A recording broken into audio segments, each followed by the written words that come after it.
আসসালামু আলাইকুম। আমরা বের হচ্ছি চাচলের উদ্দেশ্যে। আজকের সফরটা ইনশাআল্লাহ অনেক ভালো হবে সাকিরদার সঙ্গে। এই যে দেখতে পাচ্ছেন, আজকের সফরটা আপনাদের সঙ্গে শেয়ার করতে চাই। আমাদের বাংলার মানুষ সব থেকে যেটা আমরা বেশি ভালোবাসি সেটা আমাদের মাঠ। আলহামদুলিল্লাহ, সবুজ ধানে ভরা এই মাঠ, এটা আল্লাহর অশেষ রহমত। চলে আসলাম আমরা নাইটির দোকানে। ওইদিকে সাকিরদা নাইটি ক্রয় করছে। দেখেন, অনেক সুন্দর সুন্দর নাইটি পাওয়া যায়। যাই হোক, এখান থেকে আর অনেক জায়গায় যেতে হবে আমাদের, ওই জন্য তাড়াহুড়া করছি। ওইদিকে চাদর দেখা যাচ্ছে, কত সুন্দর দেখেন, মাশাআল্লাহ, অনেক সুন্দর চাদর। যাই হোক, আমরা বেশিক্ষণ দাঁড়াবো না, এখান থেকে আমাদের মার্কেটিং করা শেষ। এখন চলে আসলাম মুড়ির দোকানে। ফরিদা, আমি, সাকিরদা মুড়ি খাওয়া শেষ, চা খাচ্ছি। চা খেয়ে আমরা বেরিয়ে যাবো। এখন চলে আসলাম রাজুদার দোকানে। কি আরামে ঘুমিয়ে আছে। যাই হোক, আমরা আস্তে আস্তে বেশ মুচকি হাসি দিল একটা। তারপরে এই রানাদা দেখো এখানে, তারপরে এই ওর দোকান।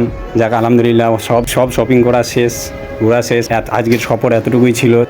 এই যে হলদিয়া বিল্ডিংটা দেখতে পাচ্ছেন, এটা একটা প্রাইভেট স্কুল। যাই হোক, আজকের সফরটা এতটুকুই ছিল, খুব সংক্ষেপে আপনাদের সঙ্গে শেয়ার করলাম। এরপরে আপনাদের সঙ্গে দেখা হবে, কথা হবে পরের অন্য এক ভিডিওতে। আসসালামু আলাইকুম ওয়া রাহমাতুল্লাহি ওয়া বারাকাতুহু।